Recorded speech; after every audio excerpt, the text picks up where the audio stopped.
Muy buenos días, jóvenes. El día de hoy vamos a tener nuestro tema que corresponde a conjuntos y el fin en mente de esta semana que corresponde a conocer el concepto de conjunto, conjuntos de números, escritura y representación de conjuntos, cardinalidad, conjuntos equivalentes, conjuntos iguales, subconjunto, conjunto universo y diagramas de Venn.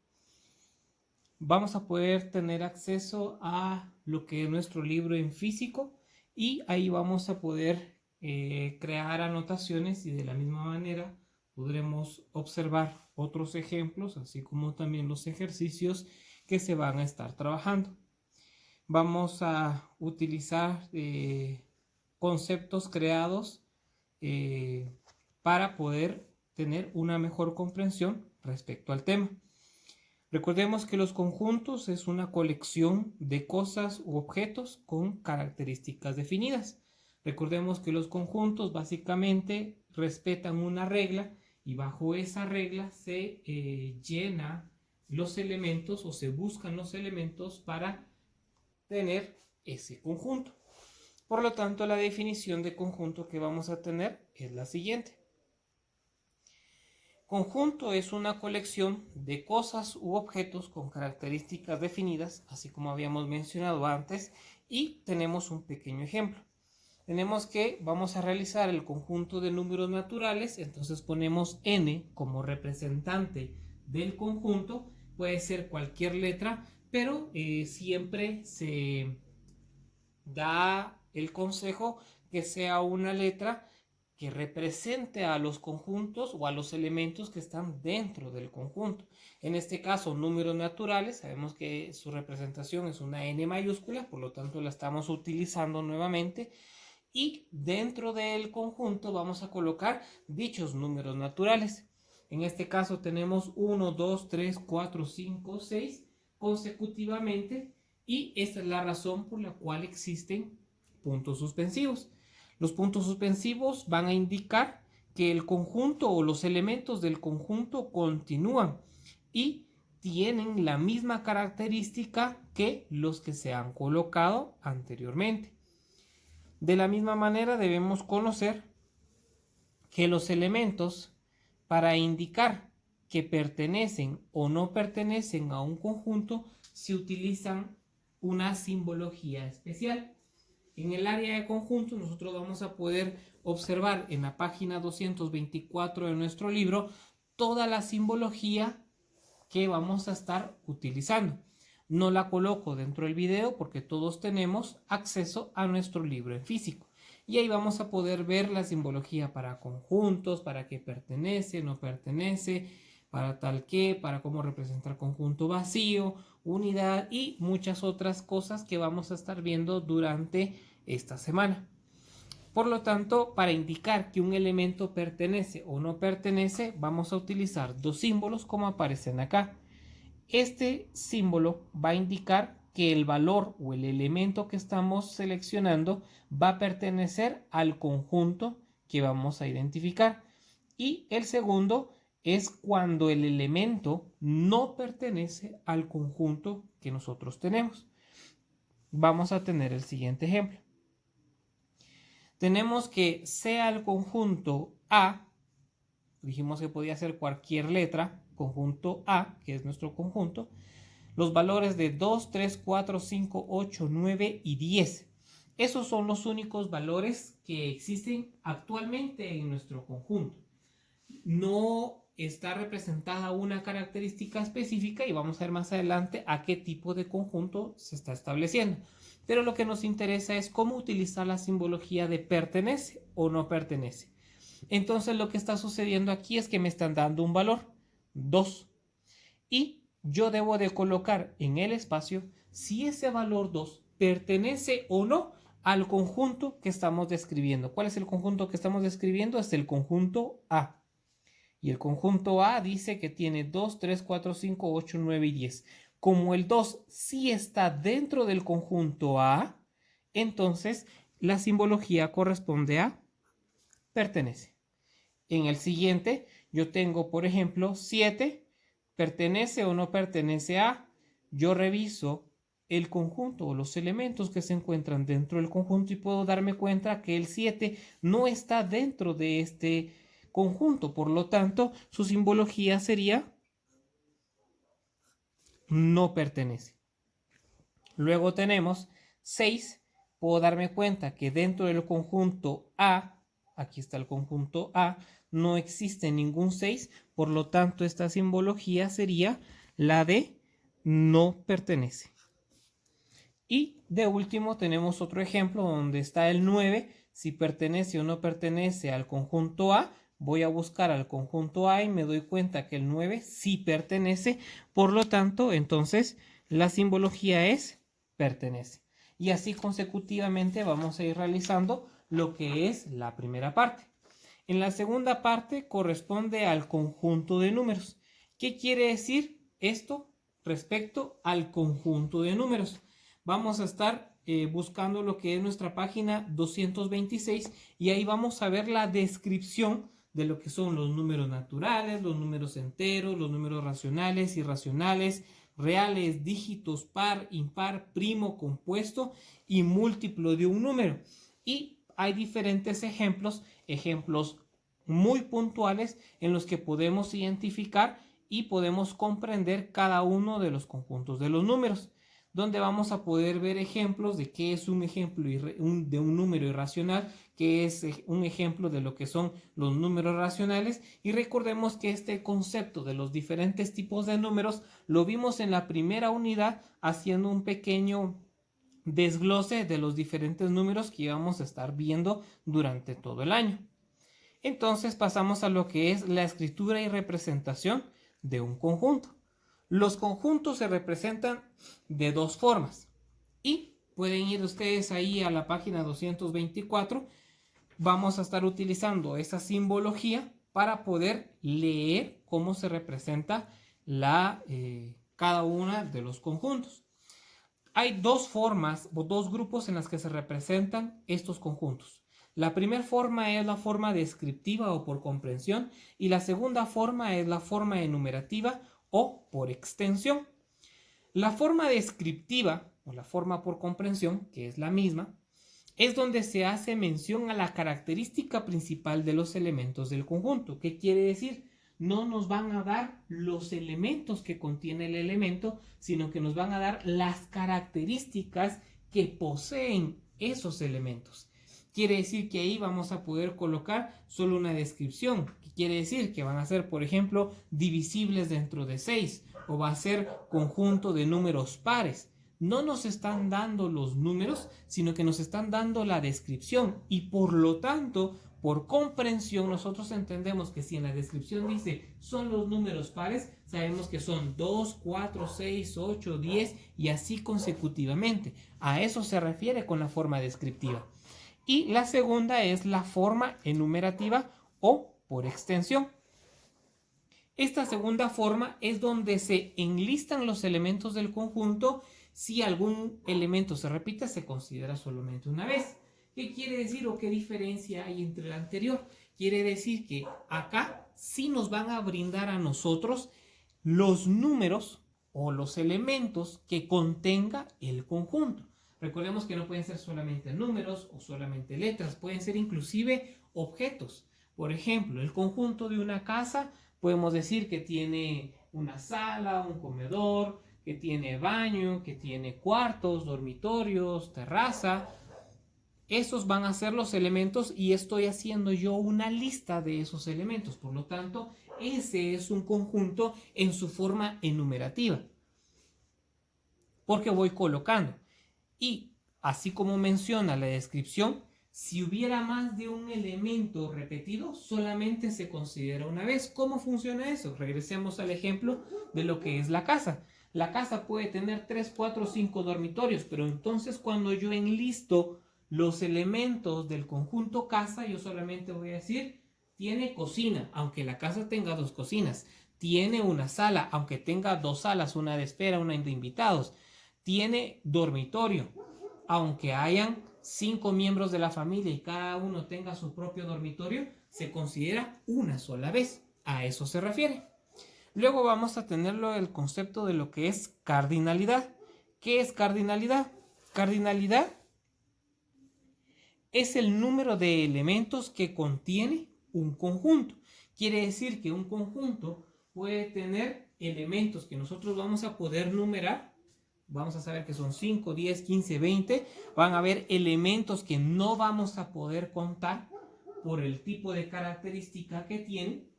Y van a haber conjuntos que no van a tener absolutamente nada. Y esas son las tres cardinalidades que nosotros vamos a poder obtener de lo que son los conjuntos. Por lo tanto, el primero es un conjunto finito. ¿Qué quiere decir? Que hay una cardinalidad definida, hay un número, se sabe cuántos elementos existen. Por ejemplo, podemos colocar que hay un conjunto de los números del 1 al 5. Entonces sabemos que no pueden haber más números que el 1, 2, 3, 4 y 5. Hay una cardinalidad definida, sabemos cuántos elementos hay. Por ejemplo, también que es el conjunto de las vocales. Sabemos que son 5 vocales, por lo tanto es una cardinalidad definida. ¿Qué pasa con la segunda parte? Una cardinalidad indefinida. En el caso de una cardinalidad indefinida es cuando un conjunto es infinito. Quiere decir que yo voy a colocar el conjunto de las estrellas.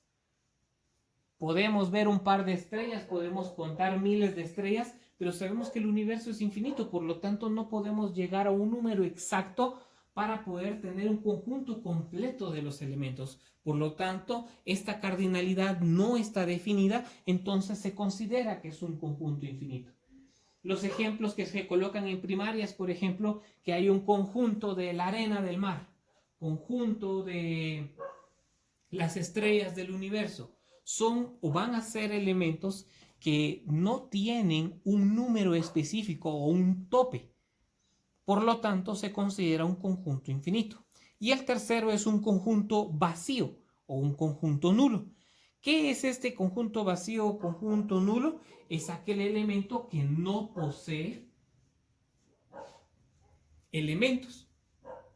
Un ejemplo que se utiliza mucho es la representación de o un conjunto de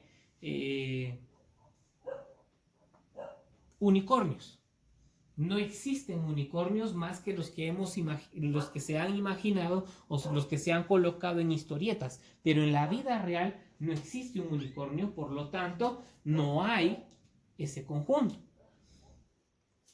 Por lo tanto, se representa utilizando un cero con una línea que atraviesa ese cero, o se pueden colocar los símbolos de corchete y ahí vamos a tener que es sin nada dentro, entonces eso se considerará como un conjunto vacío. Entonces vamos a ir trabajando bajo ese tipo de simbología para cada uno de ellos. Luego tenemos lo que son los conjuntos equivalentes. ¿A qué corresponden los conjuntos equivalentes? Los conjuntos equivalentes son aquellos conjuntos que no son vacíos, primera característica. Y número 2, sí solo sí tienen la misma cardinalidad. ¿Qué quiere decir esto?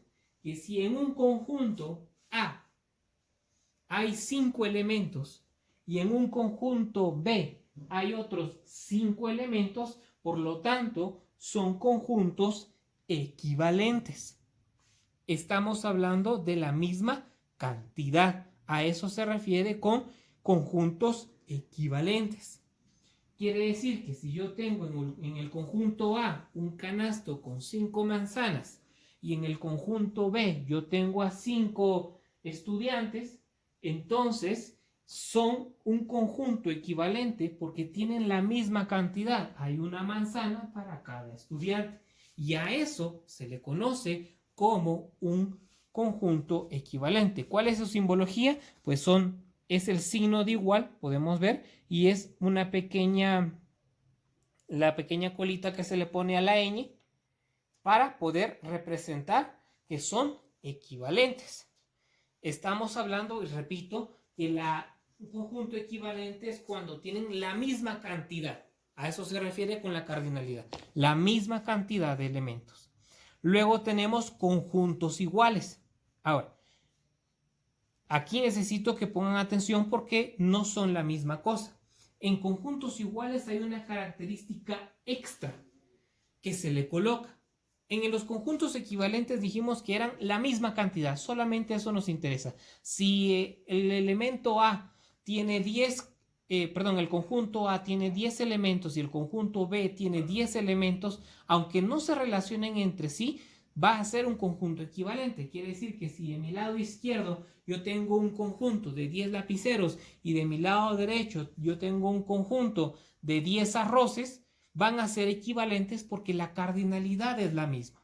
En el caso de los conjuntos iguales, no solamente tienen la misma cardinalidad, quiere decir la misma cantidad, sino que son los mismos elementos. ¿Qué quiere decir? Que si tengo 5 manzanas de mi lado izquierdo, de mi lado derecho también tengo otras 5 manzanas. Quiere decir que ambos conjuntos van a tener la misma cardinalidad, o sea, la misma cantidad de elementos, y que son los elementos iguales tanto en el primer conjunto como en el segundo. Por lo tanto, se consideran que son conjuntos iguales. Ahí hay que tener mucho cuidado al momento de hacer los ejercicios. Luego tenemos los conjuntos disjuntos. ¿Qué quiere decir estos conjuntos disjuntos? Pues es bastante simple. Son aquellos que no tienen elementos en común, absolutamente nada en común. No tienen ni la misma cantidad ni se relacionan en el mismo tipo. Quiere decir que yo en un lado puedo tener los números en el conjunto A. Del lado izquierdo yo puedo tener el conjunto de números 1, 2 y 3. Y del lado derecho yo puedo tener un conjunto de elementos de vocales A, E, I, O, U. En el primer conjunto yo tengo una cardinalidad de 3 y en el conjunto 2, en el conjunto B, tengo una cardinalidad de 5. No tienen la misma cardinalidad y tampoco se relacionan porque no son iguales los elementos dentro de ese conjunto. Esas son las 3 formas de conjuntos que podemos ver. Un conjunto se puede separar en más conjuntos. Y esa separación de un conjunto grande en diferentes partes se le conoce como subconjunto. El subconjunto, por definición, es de que si todos los elementos de un conjunto pequeño, o sea, un conjunto A, están contenidos dentro de otro conjunto más grande, en este caso le pusimos S, entonces se considera que A es subconjunto del B, del S. Entonces va a pertenecer, el conjunto completo va a pertenecer a un conjunto más grande. Si eso pasa, entonces se dice que es un subconjunto. ¿Y cómo se coloca? Pues el conjunto más pequeño se coloca al inicio, su simbología, y se coloca del lado derecho al conjunto que contiene a todos los elementos del conjunto más pequeño. Cabe mencionar que el conjunto vacío pertenece o es considerado un subconjunto de cualquier conjunto. El conjunto vacío puede pertenecer a la canasta de manzanas porque en algún momento va a estar vacío, entonces el conjunto vacío pertenece a ese, por lo tanto se considera un subconjunto. Y antes de finalizar, en el video del día de hoy, tenemos lo que es el diagrama de Venn. ¿Qué es el diagrama de Venn? Pues el diagrama de Venn lo que viene a representar es al conjunto de una forma gráfica, utilizando figuras planas como círculos y rectángulos. ¿Qué quiere decir? En el caso de lo que son los subconjuntos, yo puedo representarlos de forma escrita o enumerativa, descriptiva, pero también lo puedo representar en forma de diagrama de Venn. ¿Qué es un diagrama de Venn? Pues el diagrama de Venn simplemente es los círculos o rectángulos como figuras planas que vamos a estar utilizando. Entonces, no solamente podemos utilizar círculos y rectángulos. Podemos utilizar triángulos, podemos utilizar óvalos, inclusive podemos utilizar lo que son estrellas. Media vez represente lo que son figuras planas. Eso es importante. Al momento de utilizar un diagrama de Venn, debemos de recordar que yo puedo hacer lo siguiente. Si yo quiero hacer un conjunto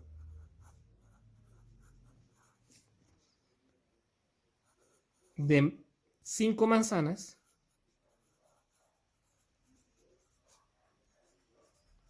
esta es la forma descriptiva. No estoy colocando los elementos.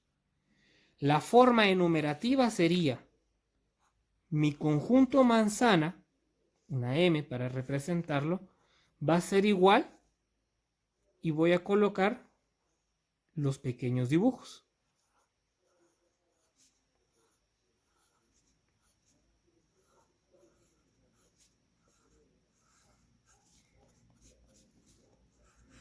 Y tengo mi forma enumerativa o por extensión.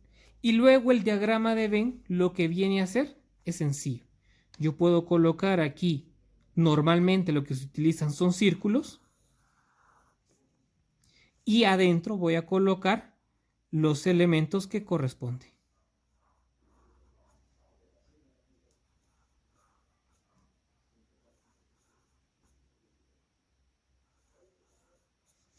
Y este es mi conjunto M. Y eso es un diagrama de Venn. Así se representaría un diagrama de Venn.